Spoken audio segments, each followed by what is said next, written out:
Nama saya Priska Liona. Saya akan menjelaskan judul dan taksonomi. Judul percobaan hari ini adalah isolasi Diosgenin dari Costus Specius. Berikut ini adalah gambar rimpang pacing dan taksonominya.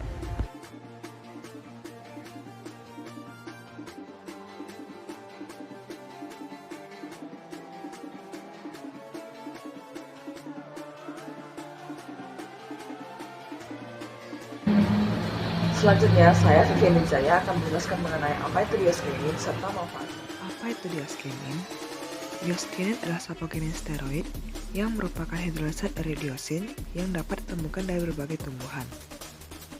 Tumbuhan yang mengandung diosgenin antara lain rimpang pacing, Costus speciosus, ubi gadung, Dioscorea hispida, dan lainnya. Berikut ini adalah struktur kimia dari diosgenin. Apa manfaat dari diosgenin? Karena mempunyai rumus bangun yang steroid yang khas, diosgenin kemudian dimanfaatkan sebagai bahan dasar untuk pembuatan obat-obat steroid, termasuk obat kontrasepsi oral. Diosgenin juga berperan penting dalam aktivitas farmakologi seperti antihiperlipidemi, antidiabetes, dan juga anti kanker. Beberapa penelitian menunjukkan bahwa diosgenin dapat diserap melalui usus dan berperan penting dalam mengatur metabolisme kolesterol, mengurangi resiko gagal jantung, memiliki efek estrogenik dan antitumor. Diosgenin memiliki manfaat sebagai antiinflamasi. Diosgenin juga memiliki sifat antioksidan dengan meningkatkan resistensi kerusakan limfosit DNA terhadap senyawa oksidatif, meningkatkan sekresi kolesterol dan lemak dari dalam empedu, dan menghambat pertumbuhan sel kanker. Saya Natasha Adina akan menjelaskan tentang prosedur. Prosedur ekstraksi yang pertama, ditimbang 15 gram bahan segar atau kering rimpang pancing, lalu dihaluskan sampel. Selanjutnya dimasukkan sampel ke dalam labu alas bulat dan ditambahkan 20 ml air. Ditambahkan lagi 5 ml HCl pekat melalui mulut tabung secara perlahan. Lalu direflux campuran selama 4 jam. Setelah direflux, lalu disaring dan ampasnya dibuang.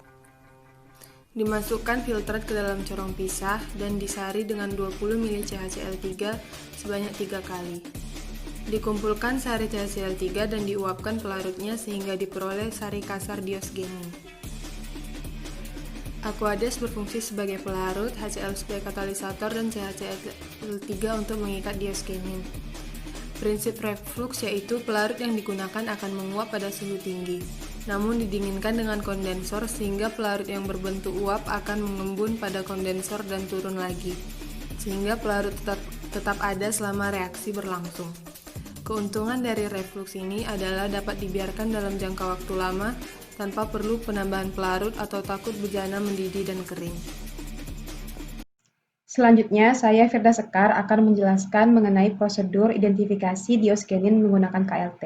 Untuk proses identifikasi diperlukan alat dan bahan berupa kaca penutup chamber, pipa kapiler, fase gerak yaitu kloroform etanol 95% dalam 5 ml, fase diam yaitu plat lapis tipis silika gel F254, sari kasar diosgenin, kemudian spektrofotometer UV vis 254 dan 366 nanometer, serta alat penyemprot penampak bercak. Prosedurnya, dituangkan fase gerak kloroform etanol 95% ke dalam chamber, dijenuhkan fase gerak dengan cara ditutup chamber menggunakan kaca penutup yang sekeliling penutupnya telah dilapisi dengan menggunakan vaselin. Diambil pipa kapiler yang telah dibersihkan dengan etanol, kemudian diambil sari kasar diosgenin dengan menggunakan pipa kapiler tersebut. Ditotolkan sari kasar diosgenin ke atas fase diam plat lapis tipis silika gel F254 yang sebelumnya telah dipanaskan di oven. Ditotol hingga fase diam jenuh, kemudian didiamkan selama 15 menit.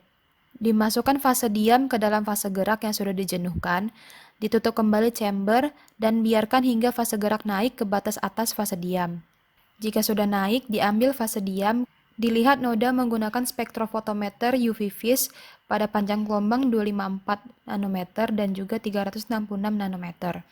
Disemprot plat KLT dengan menggunakan penampak bercak Lieberman Borchardt.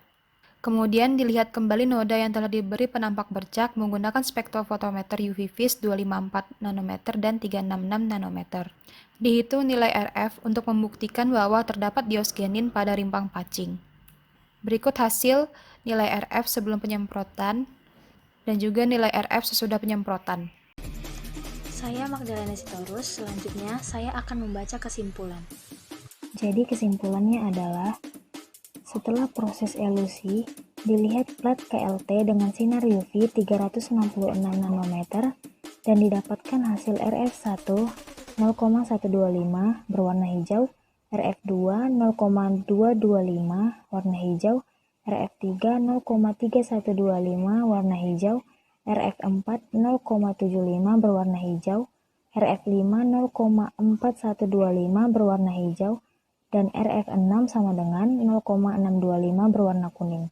Setelah itu dilakukan visualisasi dengan penampak bercak Lieberman board chart dan didapatkan hasil RF1 0,075 berwarna orange, RF2 0,125 berwarna biru, RF3 0,1875 berwarna hijau, RF4 0,3125 berwarna biru, RF5 sama dengan 0,375 berwarna biru, RF6 0,6 berwarna kuning, RF7 0,625 berwarna hijau, RF8 0,775 berwarna hijau, RF9 0,875 berwarna biru, RF10 0,9125 berwarna biru muda, RF11 0,9875 berwarna biru tua, sehingga dapat disimpulkan bahwa rimpang pacing mengandung diosgenin dengan nilai RF 0,41 berwarna hijau.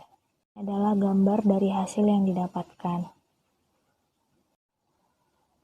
Sekian dan terima kasih.